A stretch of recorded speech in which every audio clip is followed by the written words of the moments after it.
Hey guys, what's up? Murder of Birds here, and this is my Naruto Manga Chapter 677 review. For those of you guys who are also wondering, I did do a live reaction video. If you guys want to check that out, the link will be in the description after this video is uploaded. But this chapter was really decent. It was very good in terms of showing how the Infinite Tsukuyomi is working, how it's affecting the Shinobi world as well as the Shinobi Alliance.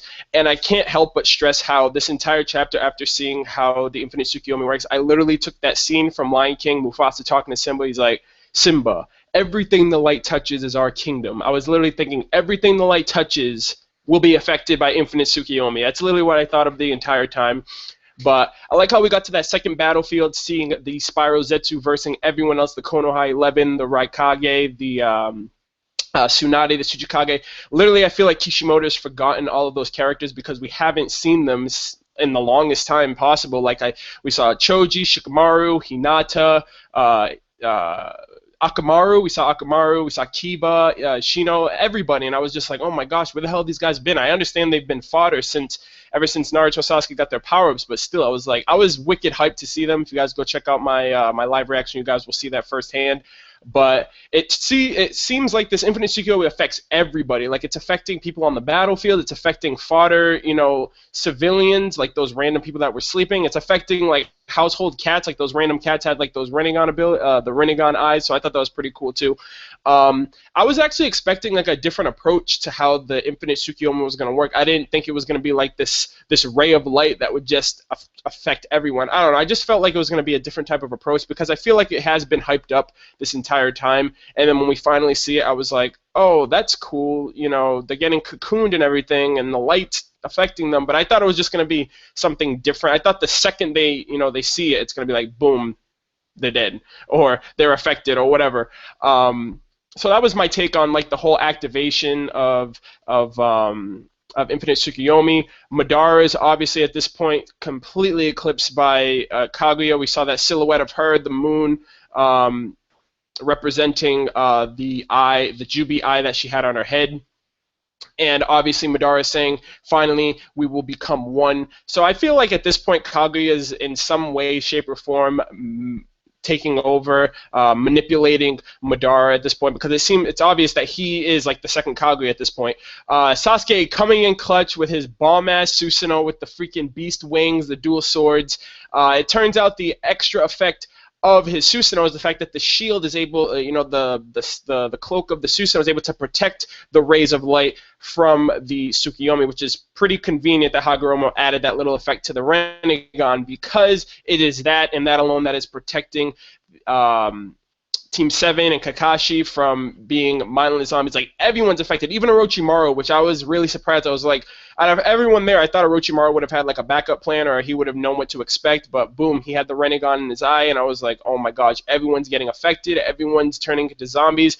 The God Tree's back, Madara summoned it again, and they're getting all wrapped up like mummies, put inside these cocoons, and just dangling from trees, and I'm like, this is what it's come to. These fierce shinobi that, defend the shinobi world and who have fought this entire war, in the end, they're just fodder at this point, because it comes down to Naruto and Sasuke. And I literally don't know how they're going to deal with this, because as of right now, they are both trapped underneath that Susanoo. That Susanoo is literally the only thing protecting them. So not only do they have to worry about the freaking the Eye of Mordor in the sky, now they have to worry about the four limbo Madaras, as well as obviously their well-being, and even Madara, the fact that, the full-powered Madara with like the whole mindset of Kaguya, they have to worry about him as well. At this point, I have no idea what's going to happen. It seems as though Kishimoto is kind of, going with it. He's going with the flow as to what's going to happen.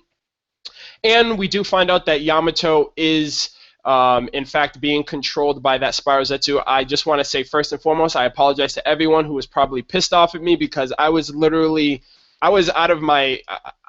I don't even know necessarily. Like, when I read the chapter, I was just thinking like, oh my gosh, is he the final villain? What the hell happened? Is he being controlled? Does he have his own agenda? I apologize for that. I literally wasn't even really thinking that clearly when I was reading. I was just reading.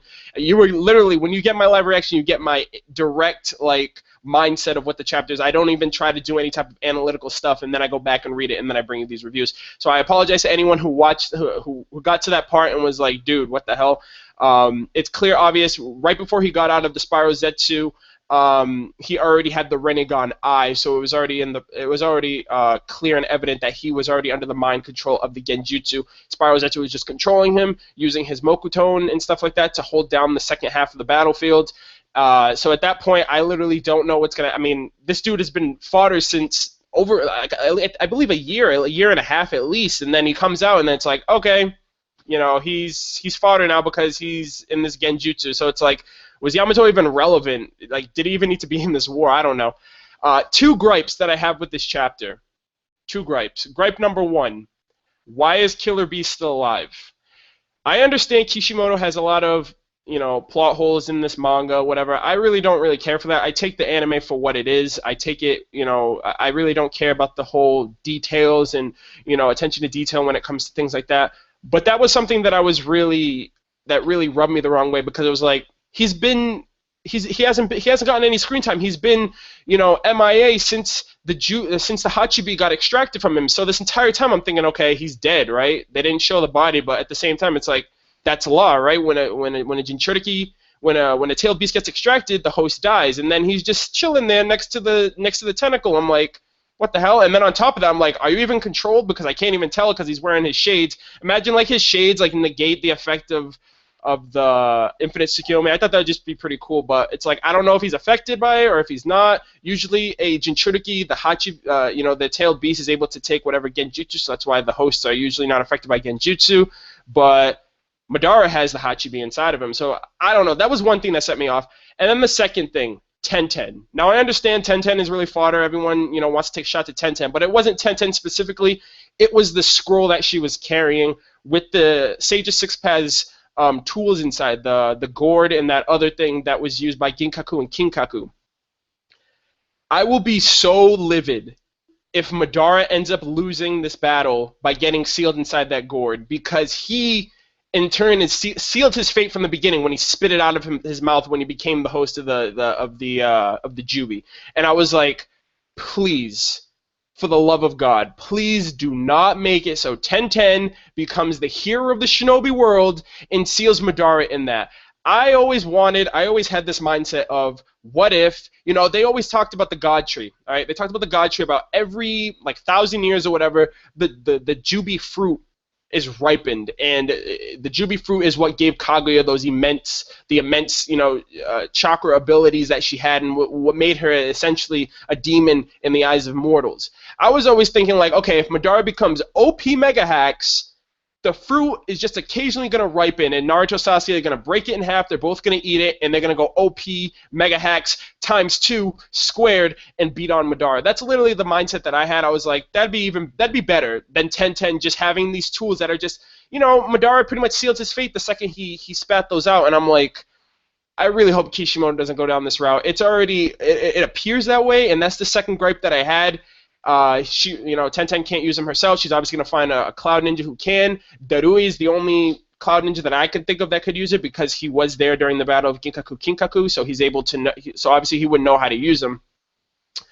Other than that, it was basically it was just a really good setup chapter. It demonstrates the power of the Infinite Tsukuyomi, how, you know, its abilities, its range, who it affects, who it doesn't affect. As of right now, it shows that Team 7, along with Kakashi, and also the second Hokage is not affected by the Genjutsu, probably because he's Ito Tensei. I would also say the first Hokage, but he's like binded. He still has those rods in his back, so there's nothing that he can do at this point. But it seems like Team 7 and the second Hokage are the last ones standing. Hopefully they'll unify, try to devise a plan, because as of right now, I don't know how they're going to be able to take down fully powered Madara, 4 Limbo Madaras, and stay out of the ray of the Infinite Tsukuyomi.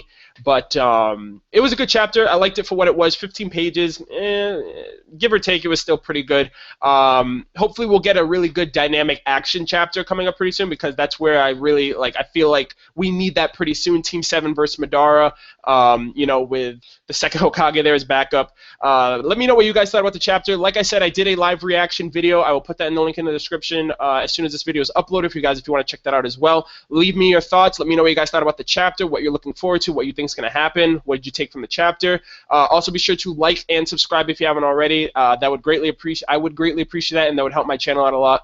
But that's all I got for this video, and I will catch you guys next Wednesday. Take care.